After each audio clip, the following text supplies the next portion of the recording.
Alrighty, folks, let's get into this. Apologize for the weird setup. Just ignore it.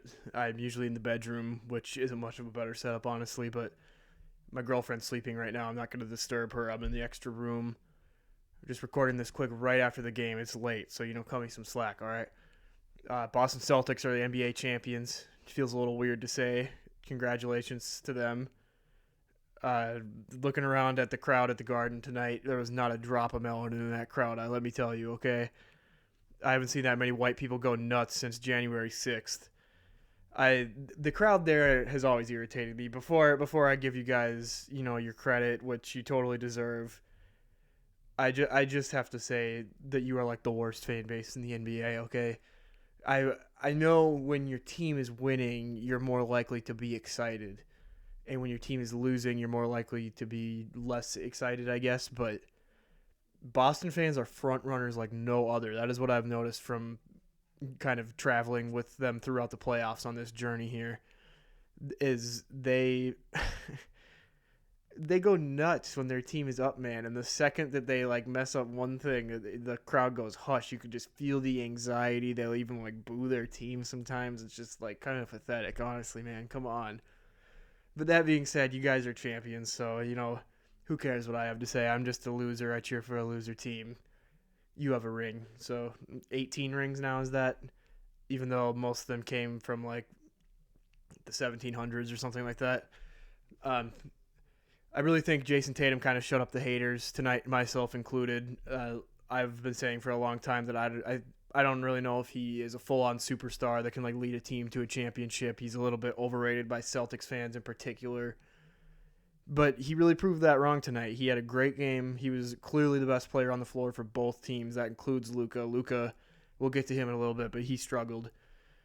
Derek White also had a great game. It didn't. His numbers don't like immediately jump out of the box score right off the stat sheet, but he put up his threes, hit threes, played great defense. He had a crazy block on Derek Lively at the rim, which I mean I know he's like the best guard at protecting the rim and the paint in the entire league, but that was insane to see, honestly. I did not expect that at all.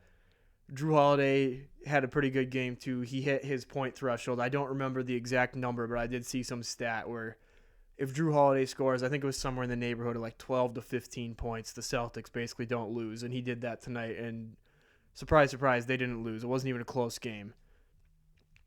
And all that being said, with Kristaps Porzingis not being at 100% health, it's pretty impressive, honestly, the Celtics were able to pull this off. I know they didn't really need Kristaps Porzingis for this series because of the personnel of the Dallas Mavericks. I know they have Lively and Gafford, but compared to other teams, it would not be as detrimental to have Kristaps Porzingis. Like let's think about if the Wolves ended up making the finals. Not to bring it back to my team, but come on.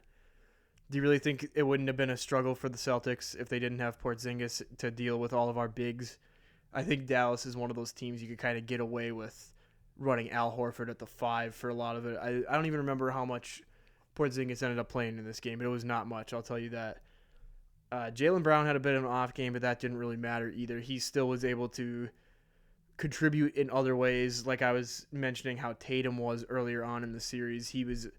Although he wasn't hitting his shots, he was playing great defense. He had a good number of assists, was getting rebounds. He was basically doing everything other than scoring. And even then, I think he had over 20 points or something like that. So, nothing too terrible or anything. It wasn't a crazy stinker from him.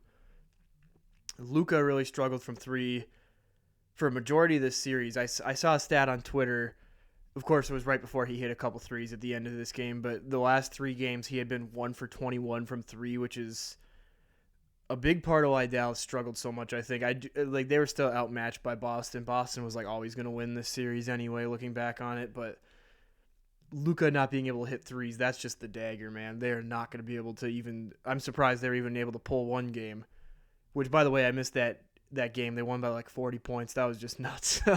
I wanted to make a video about it, but honestly, I'm glad I didn't because look where we are now.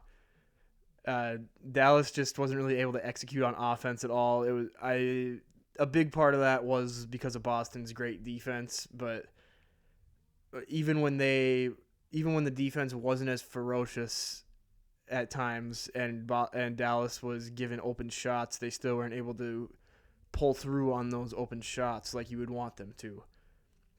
But I do want to give, again, a shout out to Boston's great defense, because they really, really kind of just locked down everybody in this game outside of Josh Green. Josh Green was actually the best player in this game. Well, actually, if you want to get into it, I think Peyton Pritchard was the best player in this game, because his box score numbers, he played 4 seconds and hit a 3.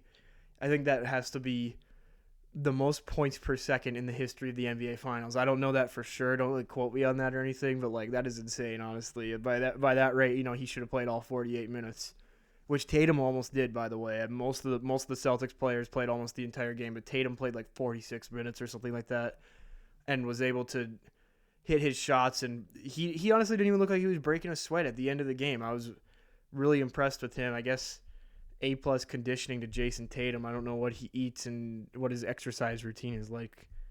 Sorry, this is getting a little bit off the rails.